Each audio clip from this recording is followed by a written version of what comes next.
as atividades do último dia desta conferência em homenagem ao professor Elon Lima. E convidamos então para dar a primeira palestra de hoje ao professor João Lucas Marques Barbosa, que vai falar sobre estabilidade de imersões mínimas no R3.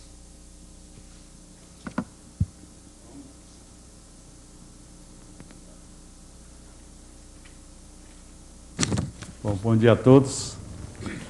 Bom, primeiro eu quero pedir desculpas ao Elon, porque só apareci aqui hoje, não é? Mas, de fato, eu fui obrigado a ir a Santiago por dever de ofício. Eu não aceitei nenhuma conferência lá, mas eu sou o coordenador científico da UMALCA, então tinha que haver reuniões lá, e houve muito mais do que eu esperava. Então, o resultado é que eu acabei chegando a tempo só para a conferência de hoje. E lamentei profundamente ter perdido a homenagem ontem e o jantar de anteontem, né? Também ninguém falou, mas deve ter sido ótimo. Bom, o Elon foi professor foi meu professor de cálculo 1, quando eu entrei na universidade, lá no Ceará, em 62. Primeira aula foi aula de cálculo 1, e o primeiro professor, o professor Elon, que era naquele tempo no Ceará tinha um esquema que até hoje acho que se perdeu muito e desadotá-lo, que era o esquema de que cada disciplina era lecionada por 2 professores. Um professor dava as aulas práticas, das aulas teóricas, e o outro dava as aulas práticas. Essa era a divisão formal. De fato, na hora do trabalho, os 2 se complementavam, não havia essa divisão propriamente entre prática e exercício, e os 2 trabalhavam juntos. E o Gervásio era o adjunto do Elon nessa disciplina.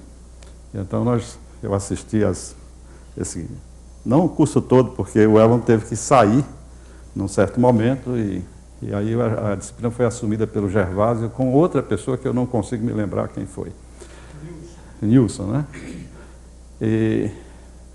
E o curso, as primeiras aulas, as aulas que eu assisti com ela, até hoje me marcaram, né?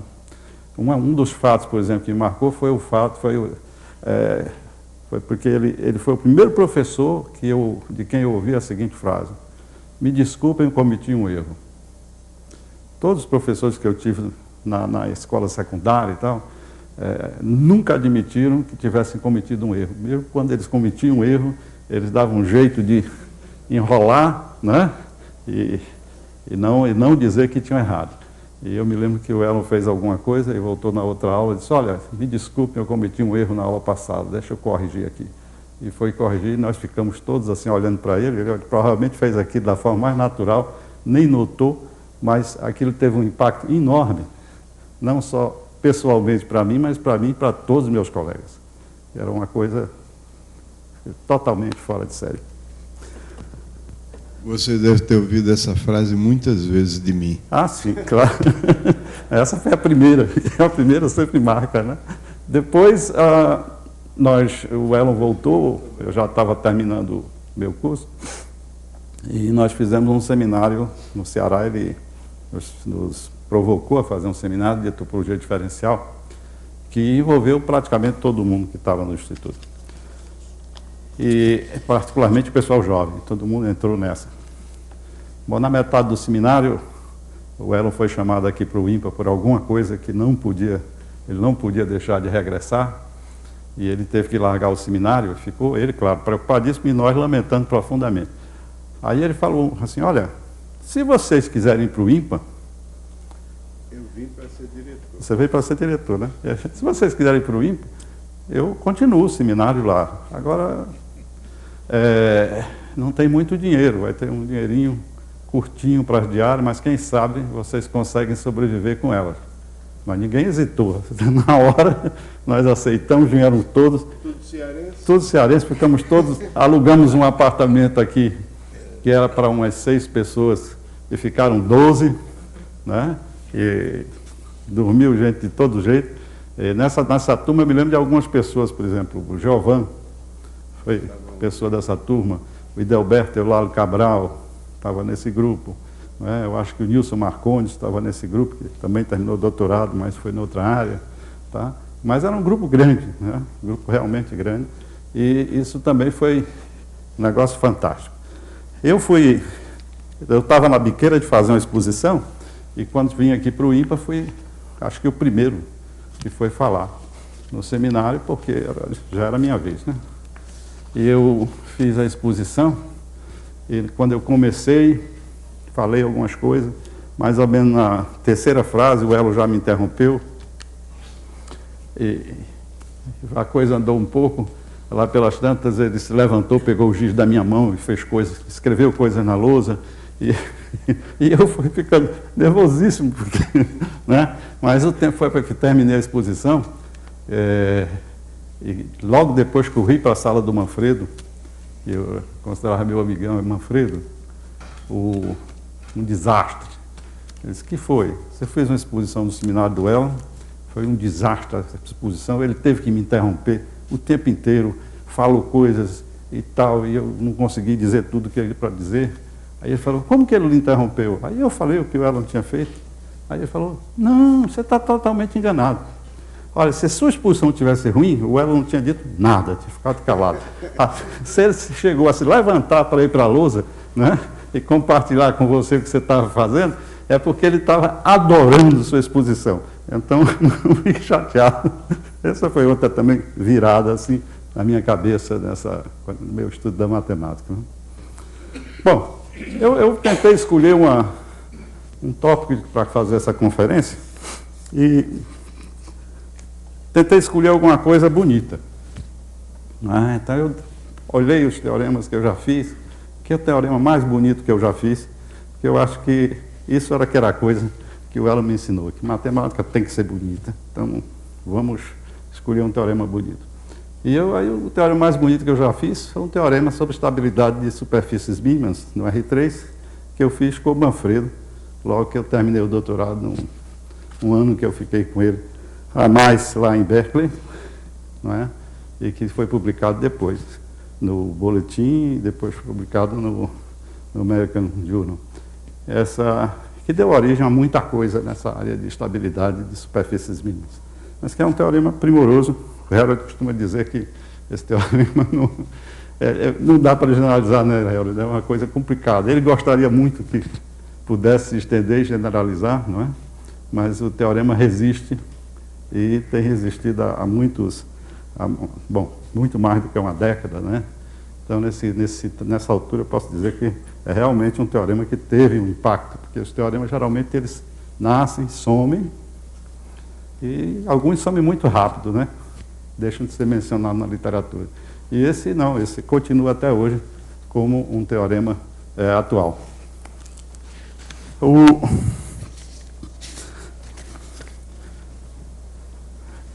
Eu vou fazer também usando giz, como tradicionalmente. Então, bom, M para mim vai representar uma superfície, né? Eu vou considerar um domínio na superfície, ou seja, um aberto, conexo, e que a fronteira de D eu quero que seja suave, né? Embora isso não seja fundamental. Vou considerar uma imersão, o R3, né? E vou representar por N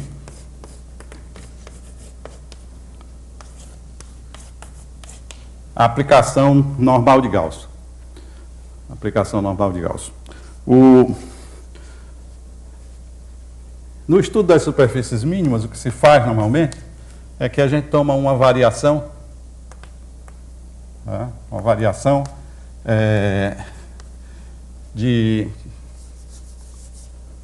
bom, basta fazer assim, uma variação de x, né? Uma variação de x, quer dizer que é uma família, um parâmetro de aplicações que é diferenciável também em t,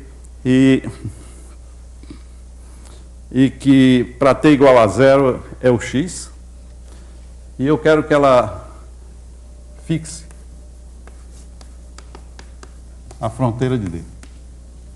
Esse é uma variação. Ou seja, é como se faz com geodésicas, né?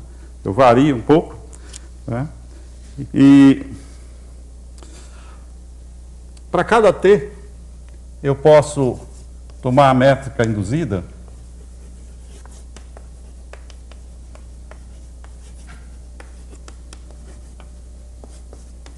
o x de t.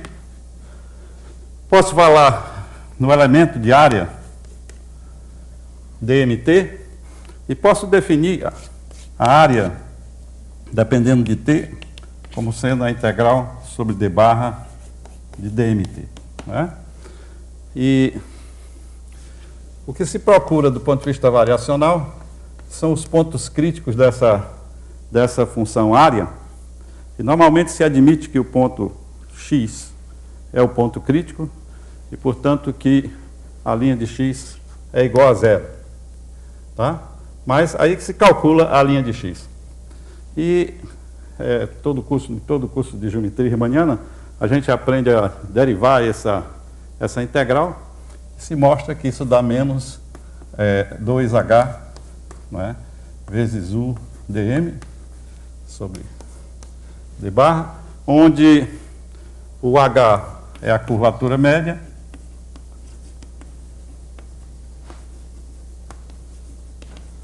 e o u é a função associada à variação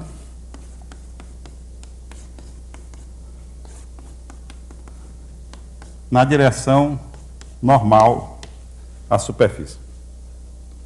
Então, essa função u, ela, claro, como eu fixo, como o x de t fixa o d, então essa função u tem a propriedade de que ela restrita a fronteira de d é zero.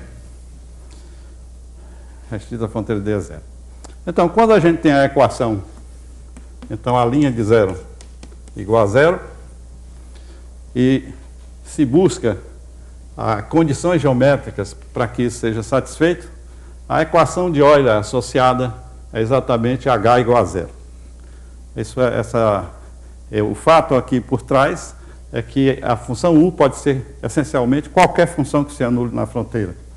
Basta você pode construir uma variação, dada a função u que se anule na fronteira, você constrói uma variação facilmente, simplesmente tomando x mais t vezes tu vezes n.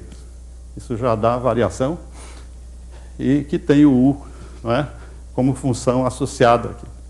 Não é? De modo que eu posso escolher o u, e como eu posso escolher o u, por exemplo, se o h não fosse zero em algum ponto, eu poderia escolher um u que fosse diferente, fosse zero em quase todo ponto, excetuando naquele ponto e numa vizinhançazinha. E aí esse produto seria positivo naquela vizinhança e a integral não se anularia. Então, para que essa integral se anule, eu preciso que o h seja identicamente zero. De modo que isso aqui é preciso que o h seja identicamente zero. Então, historicamente, essas funções, essas imersões em que o h é identicamente zero, foram chamadas de imersões mínimas. Não é? Imersões mínimas. Que é lamentável, porque, de fato, elas são imersões críticas. Simplesmente, elas não são mínimos. Algumas podem ser, para alguns domínios, o x pode ser mínimo, mas essa palavra foi mal usada, né? Então, quando eu estava trabalhando com Manfredo, eu estava interessado realmente em estabelecer quais dessas x, não é? Ou quais d dentro da x, dentro da m, a x restrita a d, eram mínimos realmente para a área. O que significa que eu tenho que calcular a segunda derivada da área. Mas nós tivemos então um problema linguístico envolvido. É como chamar essas fulanas se mínimas já estava usado. E a gente criou um novo nome que a gente chamou de estável. E acho que foi bem criado, porque o nome colou. Até hoje a gente chama das superfícies estáveis. Né? Mas vamos lá. Então, a segunda variação, não é, pode ser calculada, supondo que o H já é zero, eu posso calcular a segunda variação, e isso é dado por integral sobre d barra de u menos Laplaciano de u mais 2k d. Tá? Essa é a expressão. Aqui o delta é o Laplaciano.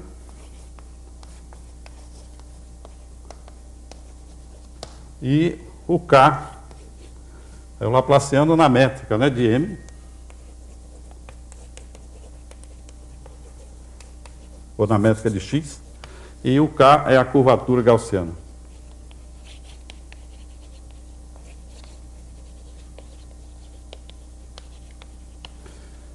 Então, essa é a expressão.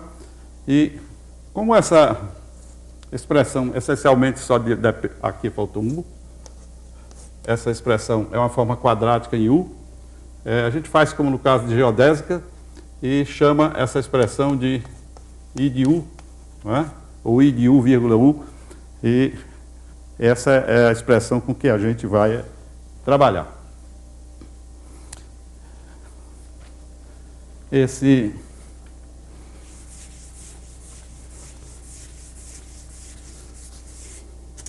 Então,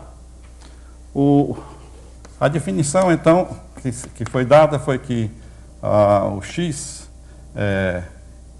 às vezes a gente diz logo o D, né? O D é estável, se só se o I de U é positivo para toda U, é zero, e U não sendo identicamente zero. Ou, em outras palavras, o I é uma forma quadrática positiva. Tá? Positiva. E a questão que nós colocamos foi que condição geométrica a gente deve estabelecer para o D, ou para o X, de modo que se tenha certeza de que a gente esteja numa situação de estabilidade. Essa é a questão geométrica básica. O teorema, né? Bom, uma observação a fazer, pequena aqui, é que se você estiver próximo de um ponto, se o D for muito pequeno, de fato, a gente pode ter certeza, como no caso de geodésicas, a gente pode ter certeza de que essa integral é positiva. A razão é simples, é porque essa expressão menos U Laplaciano de U, ela pode ser estimada usando o primeiro valor próprio do Laplaciano. Ela pode ser estimada por lambda 1 vezes U ao quadrado. Lambda 1 vezes U ao quadrado. E o lambda 1 cresce à proporção que você reduz o domínio. Os físicos pensam assim, o lambda 1 é o tom mais básico de um tambor. Você tem um tambor, você bate nele, aí ele dá o tom mais baixo, esse é o lambda 1, que é o que você ouve. Se você reduz, né, o tamborzão, você bate, aí você tem um tom bem baixo. Se você reduz o tambor, ele vai acabar virando um tamborizinho assim, que você bate e vai... Né? Então o tom fundamental está lá em cima. O que significa dizer que nesse primeiro termo aqui, vai ser uma coisa do tipo lambda 1 vezes U, com esse outro aqui da U ao quadrado, de modo que pode se tornar enorme na vizinhança de um ponto. Enquanto que esse não, esse aqui é uma função que vai ficar limitada. Então, a gente tem certeza que vai haver essa situação de estabilidade, vai acontecer se o U for pequeno, ou se o D for pequeno. Mas, em geral, não. Se eu tiver, por exemplo, uma superfície completa e começar com um domínio e for crescendo esse domínio para examinar o que acontece, eventualmente ele pode se tornar instável. Ele pode deixar de representar o mínimo para a área. Então, O teorema que eu vou falar aqui, que é um teorema meu com o Manfredo,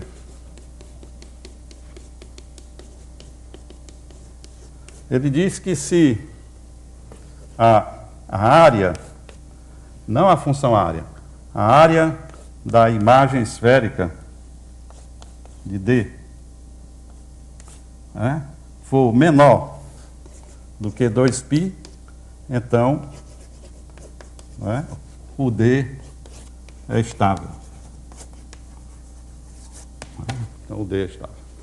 Então esse é um teorema bem simples, bonito, relaciona os objetos geométricos envolvidos de uma forma fantástica, eu acho, não é? E cuja prova é, por um lado, hoje em dia simples, mas na época era muito desafiadora.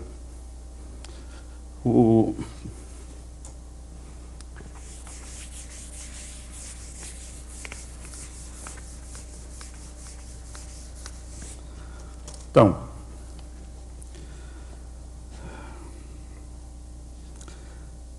eu quero observar aqui lembrar um fato que está em todo o curso de geometria diferencial, que quando a aplicação normal de Gauss é do M no S21, não é?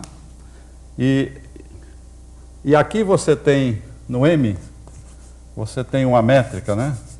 No M você tem uma métrica, digamos, ds2, e no S2 você tem uma métrica, vou chamar d tal 2. Tá? Métrica d tal 2. Você pode puxar a métrica d tal 2 para cima da M, né? E comparar essa métrica com o ds2, e isso dá menos k ds2. Né?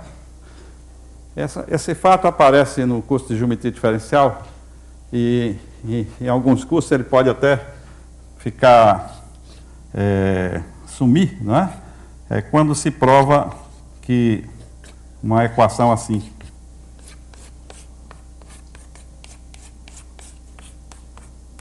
se prova que as três formas fundamentais, a primeira, a segunda e a terceira, são multiplicadas por k e por h, dão identicamente zero. Como o h meu é zero, então esse termo não existe, então eu fico só com esse fato. Aqui eu tenho x, sempre agora para mim ela é mínima, né? Bom, um outro fato que é bom lembrar é que, como a M é mínima, a curvatura gaussiana é menor ou igual a zero. Porque a curvatura gaussiana é o determinante da diferencial, então é o produto das duas curvaturas principais, e como a soma das duas curvaturas principais, que é a curvatura média, é zero, então o produto tem que ser negativo, então é menor ou igual a zero. E é possível provar mais ainda que é zero, ou seja, igual a zero, apenas em pontos isolados.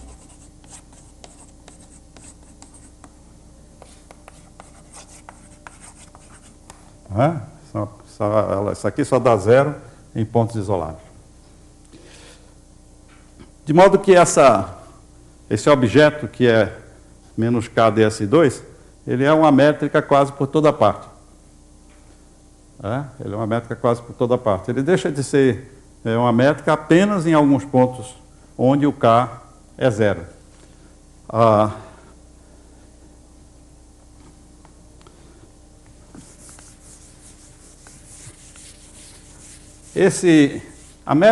Essa métrica, vamos chamar isso aqui de d sigma 2, esse d sigma 2, então, associado com ele eu tenho um dm sigma, que também vai ser menos k dm, e nos lugares onde ela é métrica, eu tenho um laplaciano dessa métrica, e o laplaciano é simplesmente dado assim, relacionado com o laplaciano usual. Esse é um dos pontos que faz diferença quando a gente passa a dimensão 2 para a dimensão mais alta. É que o fato de que a métrica é conforme, que a métrica d sigma 2 é conforme a métrica que eu estou trabalhando, tá certo? Se traduz em termos do Laplaciano por uma transformação também conforme, só uma multiplicação, e isso só vale em dimensão 2. Quando você vai para a dimensão mais alta, não funciona mais. Então, esse é o problema. Então, se eu, usando tudo isso, se eu... vamos assumir por um momento que o K não é zero. Vamos supor que ele não é zero em nenhum lugar. Então eu posso tomar aquela I de U ali, o I de U. Então o I de U é igual, vamos lembrar ali, é menos U, que multiplica menos U, menos Laplaciano de U, mais 2K U, dm.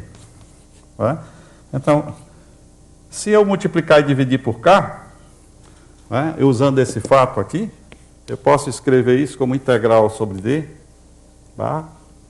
de U menos Laplaciano sigma de U, mais 2 menos 2 U, dm sigma. Simplesmente eu coloquei menos K em evidência, digamos, e acho o menos K junto com o dm dá o dm sigma, e se eu boto em evidência, aparece aqui 1 sobre menos K, e aí é o outro Laplaciano, o Laplaciano sigma. E o que mais que eu posso fazer? Não, posso parar aí. Não, mas isso aí me diz o seguinte, que o I de U, então, eu posso estimar o I de U por integral sobre D barra, de lambda 1 sigma, lambda 1 sigma vezes menos 2 U2 dm sigma, onde o lambda 1 sigma é o primeiro alto valor,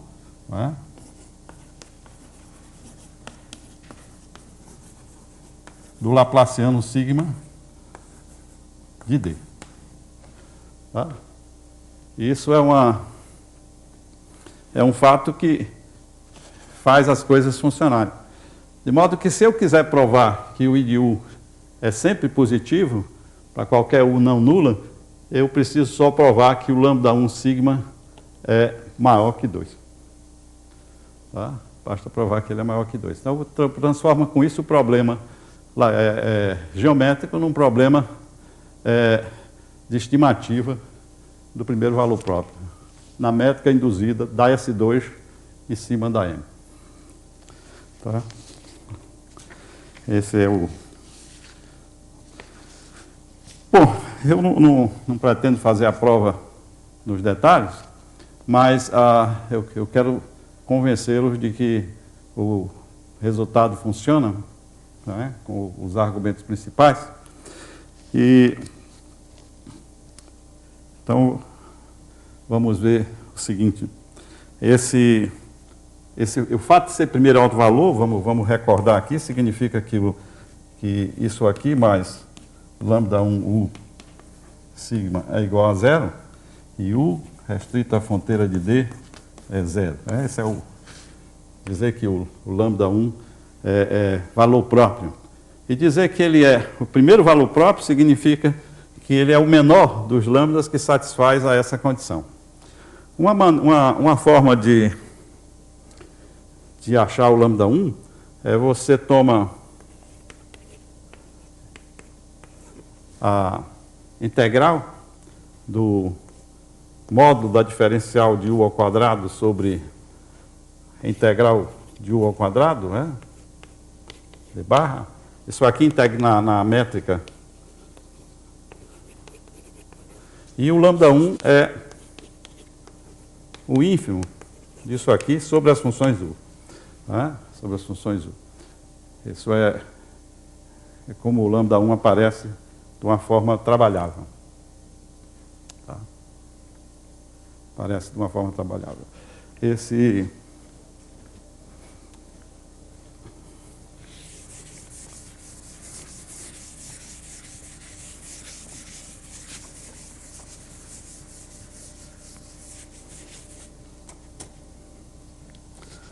Então, na época que nós fizemos esse teorema, tinha havido um resultado recente do Jacques Peter, em que ele provava um resultado para espaço de curvatura constante. Né? Ele provava que entre todos os domínios no espaço de curvatura constante, o que tinha o menor valor, menor lambda 1, era aquele mais simétrico. Espaço de curvatura constante, então ele pegava um domínio qualquer e comparava com um disco geodésico, particularmente no caso da esfera. Então, de modo que ele tinha esse resultado, nós tínhamos esse resultado à disposição. De fato, na época que a gente começou, a gente não tinha. A gente quase fez na unha o resultado do Jacques Peter, usando simetrizações, até que o resultado chegou, nós tomamos conhecimento do resultado e aí usamos na prova. Né? Ou seja, ele provou isso. Se você tem um domínio de Thiel na esfera S2, não é? Na esfera S2, então, e se você toma, sei lá, B, a barra, para ser a esfera geodésica com área de Thiel igual à área da bola, né? Igual à área da bola, então o lambda 1 do Thiel, né? O lambda 1 do Thiel, ele é maior ou igual ao lambda 1 da bola. Tá? Ou seja, esse é o mais baixo. Tá? Então, a nossa hipótese é que a área do N de Thiel, que está lá na esfera, era menor do que 2π. Isso significa dizer que a gente podia aplicar o resultado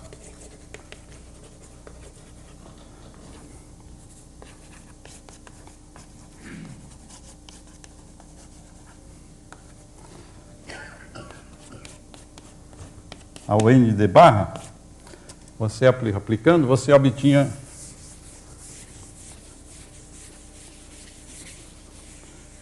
o seguinte, que o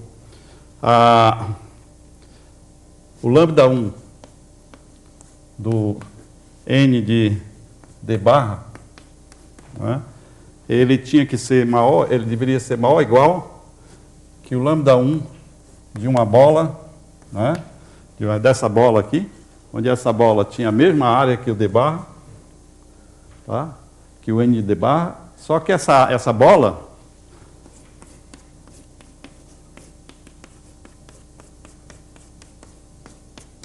não é? Essa área é menor do que 2π. Portanto, a bola fica contida dentro de um hemisfério. Fica contida dentro de um hemisfério. E era fato conhecido, é um dos poucos valores próprios conhecidos assim dos engenheiros, que o primeiro valor próprio do hemisfério é 2. Não é? É 2. E como os domínios maiores têm primeiro valor próprio menor, então isso aqui é maior do que o lambda 1 do hemisfério. Não é? Que é 2. Não é? Que é 2. Portanto, do resultado do Jacques Peter, se seguia que o primeiro valor próprio do N de D barra era maior que 2. Tá bom? Bom, e o meu resultado aqui, o resultado meu como Manfredo, ficava demonstrado se o meu lambda 1 de sigma fosse maior que 2. Não é? Então, qual era o nosso problema aqui? Então, digamos assim, o caminho da prova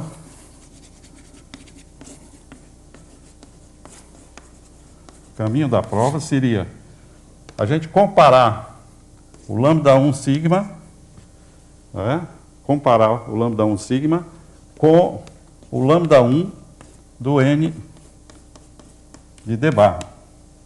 Se a gente conseguir provar isso aqui, então, por essa linha em cima, isso é maior que 2. E aí o resultado estaria demonstrado. Tá? Isso que eu preciso mostrar. Então, essa é provar isso aqui. Tá?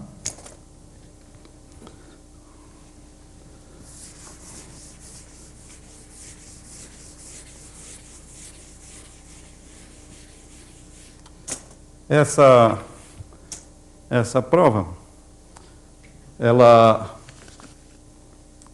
fica evidente se eu fizer uma hipótese muito forte. Por exemplo, digamos que eu suponha que o meu N seja um diffeomorfismo sobre a imagem. O N seja um diffeomorfismo sobre a sua imagem.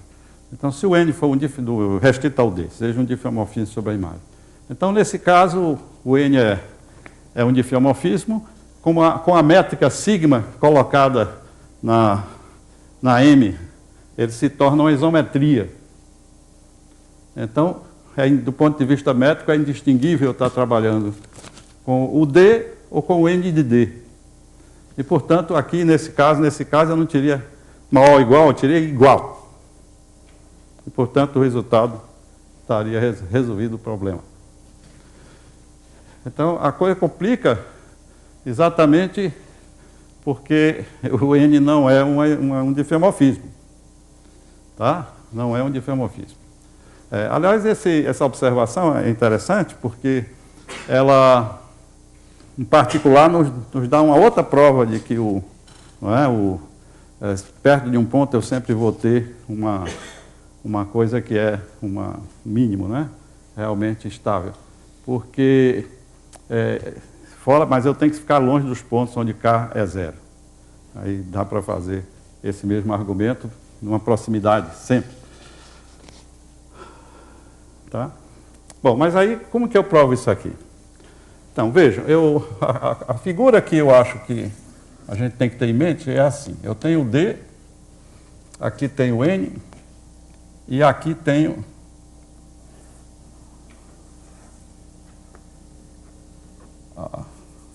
a minha imagem. Tá? Assim. É uma coisa assim. Ou seja, a imagem passa por cima dela própria. Né? Quer dizer, a diferença ela pode passar muitas vezes, né?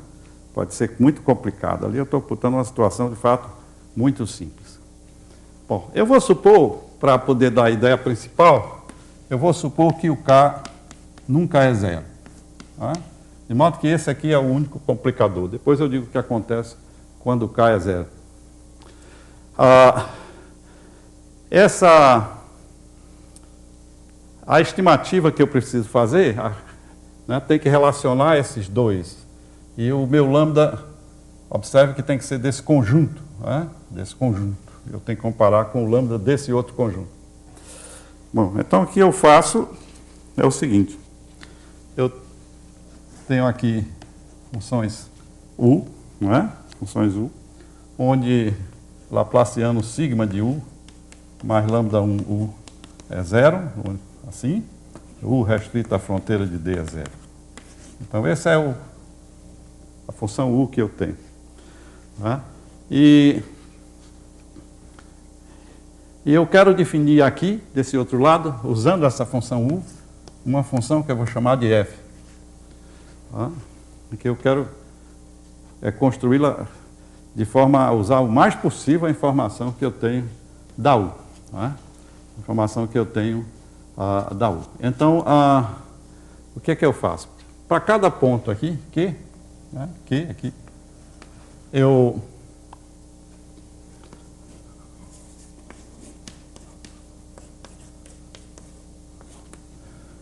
para cada ponto Q pertencente a N de D barra, eu considero o N a menos 1 de Q, e N a menos 1 de Q vai ser um conjunto finito de pontos, né?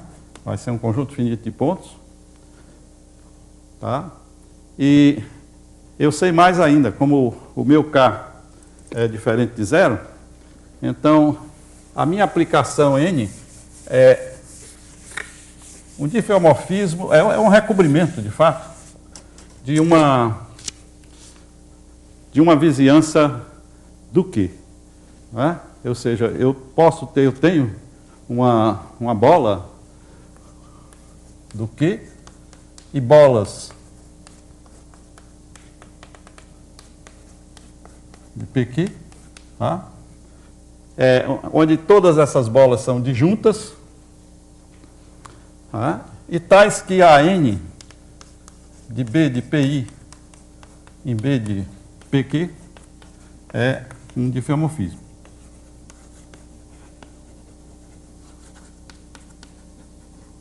Tá? Eu tenho isso. Para cada ponto. E então o que é que eu faço? Eu defino a minha função f da seguinte maneira: f no ponto Q é igual à soma de U, não é? Composto com... Bom, eu vou dar um nome aqui de batismo, para essa função, para a inversa dessa função.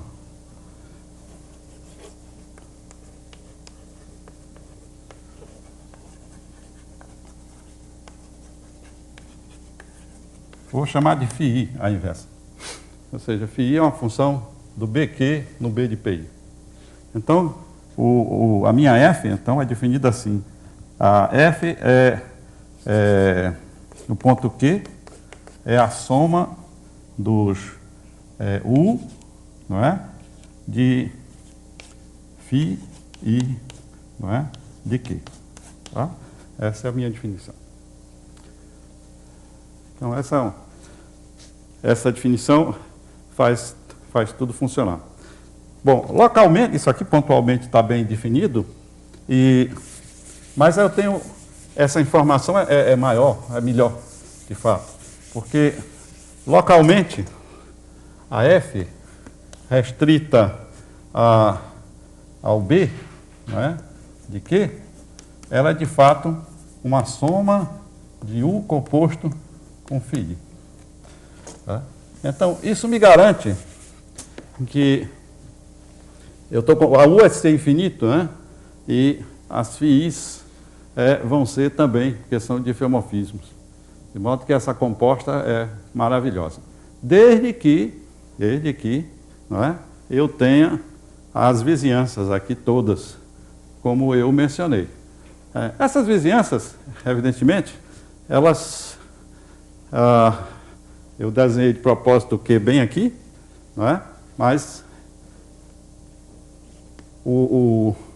embora a definição ali valha para qualquer Q, mas essa frase matemática que eu escrevi aqui, ela só vale onde eu tiver bem definido aqueles φi's.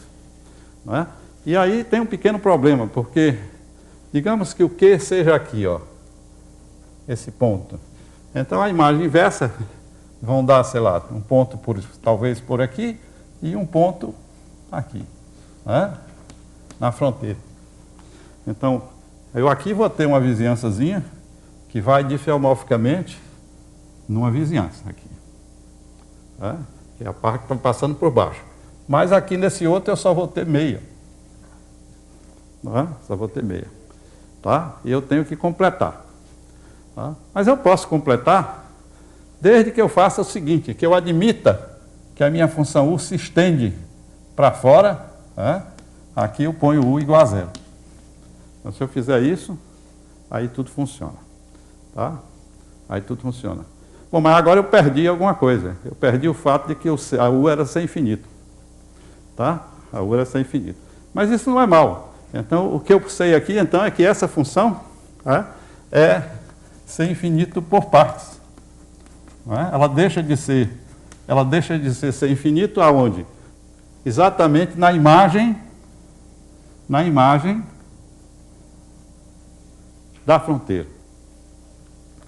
Nos pontos que são imagem da fronteira, ela deixa de ser sem infinito. Mas isso é um conjunto de medida zero, não deve atrapalhar nas integrais. E, de fato, não atrapalha. O que eu tenho que fazer em seguida é observar que essa f, de qualquer forma, a f restrita à fronteira de D é zero, porque de D não, f restrito à fronteira de N de D é zero. Por quê? Os pontos que estão na fronteira de N de D, esse aqui não está, o que está na fronteira de N de D são esses aqui. Esses que estão aqui na fronteira de N de D, eles vêm todos de pontos da fronteira, onde a U é zero. Então, a F é zero, portanto, naquela fronteira. A outra observação é que a F também é maior ou igual a zero, porque a U, como sendo a primeira função própria, ela é maior ou igual a zero, é zero só na fronteira. De modo que quando eu somo ali, também vai dar sempre maior ou igual a zero. Bem, agora vamos fazer o seguinte argumento. O Laplaciano sigma, né? Não, o Laplaciano S, desculpe, eu vou chamar de Laplaciano S, o Laplaciano aqui, né?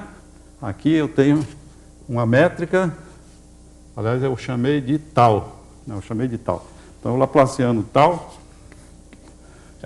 de F, né? O que é que vai ser? Bom, ele vai ser soma dos Laplacianos tal de U composto com φ. Né?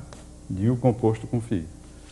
Mas acontece que, como a minha aplicação, as minhas φ são isometrias, né? Então, de fato, isso aqui dá simplesmente a soma dos Laplacianos sigma de U composto com φ. E aí a coisa se completa, porque agora vejam,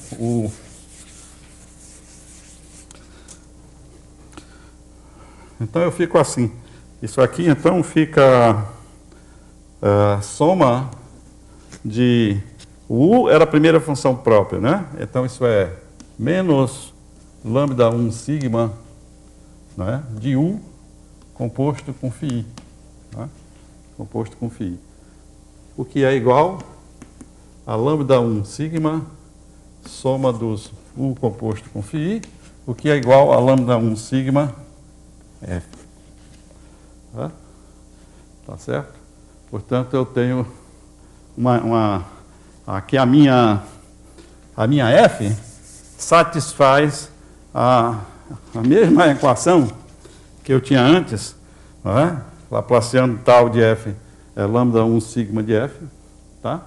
Aonde eu puder calcular o Laplaciano, claro. Aonde eu puder calcular o Laplaciano. Como? Porque você colocou mínimo. O Laplaciano de U mais lambda 1, U é zero. Assim, tem que ter menos aqui, claro. Então, a equação é satisfeita, tá? É satisfeita em todos os pontos onde eu possa calcular o Laplaciano. Mas aí, curiosamente, essa equação me dá a seguinte informação. Se eu for para os pontos onde eu não posso calcular o Laplaciano, o limite existe. Porque isso aqui é igual a lambda 1 sigma F, e a F é contínua. Tá? Então, um limite existe. De modo que isso me permite sem preocupação. Tá? Integrar sem preocupação né? E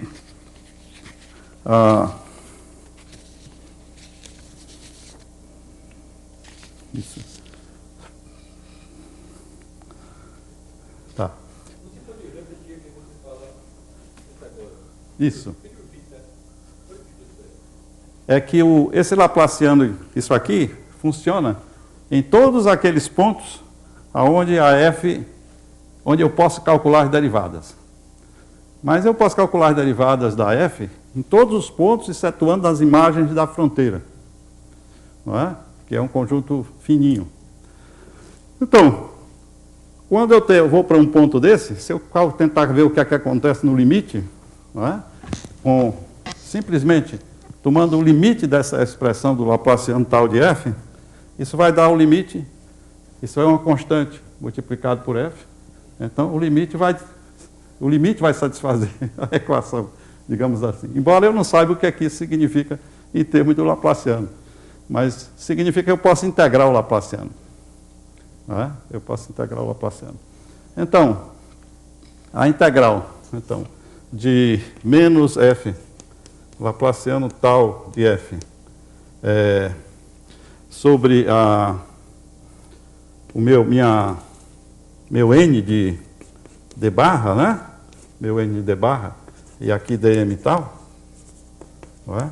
Então ele vai ser igual à integral de menos a lambda 1 sigma f2 dm tal sobre n de d tal, né?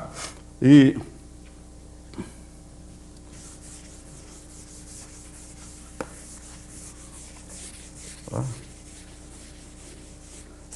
esse fato aqui acarreta que, não é, esse valor aqui, lambda 1 sigma, não é, o valor de lambda 1 sigma, ele pode não ser o primeiro valor próprio do n de d tal, claro, pode não ser, não é? Mas ele é uma estimativa para o quociente das duas integrais. Então, isso significa que isso é maior ou igual que o primeiro valor próprio do n de d tal. Tá? E aí o resultado se segue. Essa prova, eu estou tentando dar um sentido para ela, porque ela é perfeita, deixa tudo claro, com o Pacelli, lá em Fortaleza, usando uma ferramenta mais pesada que ele desenvolveu com o Fábio, em que ele estima o primeiro valor próprio usando campo de vetores. Esse não foi o caminho que eu fiz com o Manfredo.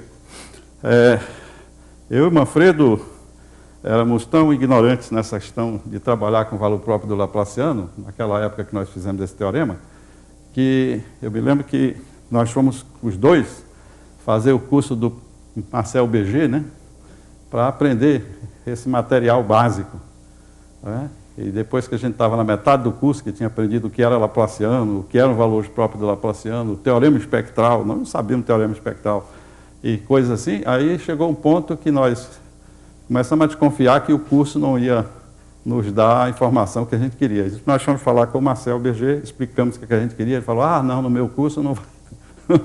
Aí nós largamos o curso, no sentido de não fazer mais, porque nós estávamos fazendo, inclusive, as listas, fazendo tudo, né?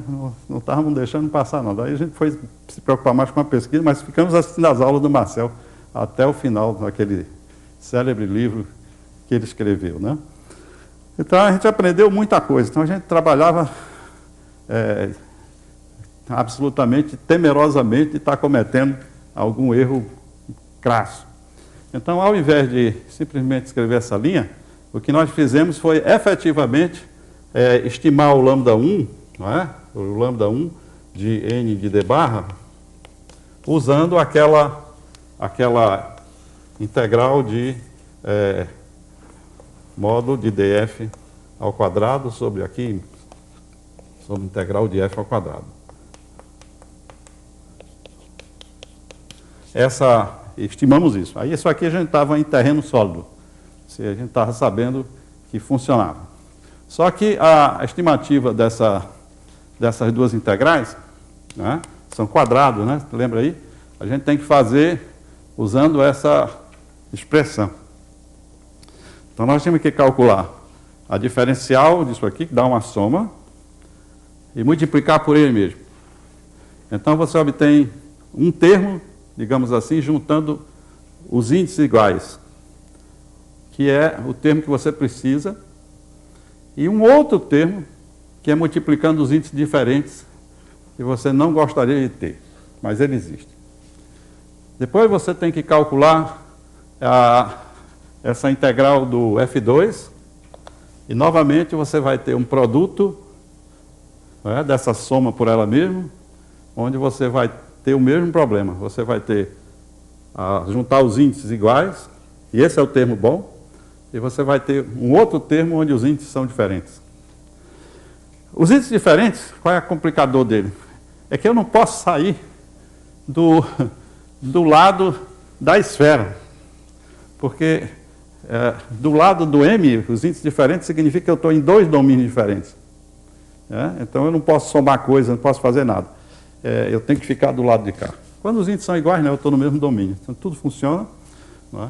E aí a gente consegue provar que dá tudo certo, desde que eu possa estimar os produtos que aparecem com índices diferentes.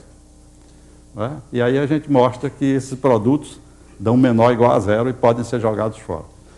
Essa é o cálculo pesado que aparece no paper, onde de fato digamos assim, o que pesa mais, por incrível que pareça, é a notação. Porque você tem que botar um monte de índices que desnecessários, digamos assim, apenas para você poder acompanhar a prova, não é? E ver como é que a coisa funciona. Não é?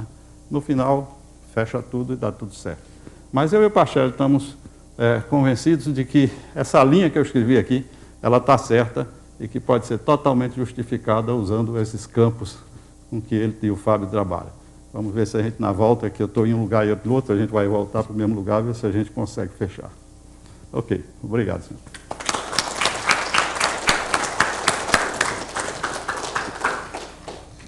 Uma pergunta? Quantas páginas tem o seu trabalho? É curtinho, olha, está aqui ele. Você deixou um monte de coisa por aí. Deixei um monte de coisa, claro. É da 515 a 527. Tá? Para matemática ela é um pouco comprida. Muito bem. Não havendo mais perguntas, agradeço ao palestrante. Muito obrigado. Vou bem na conta, não?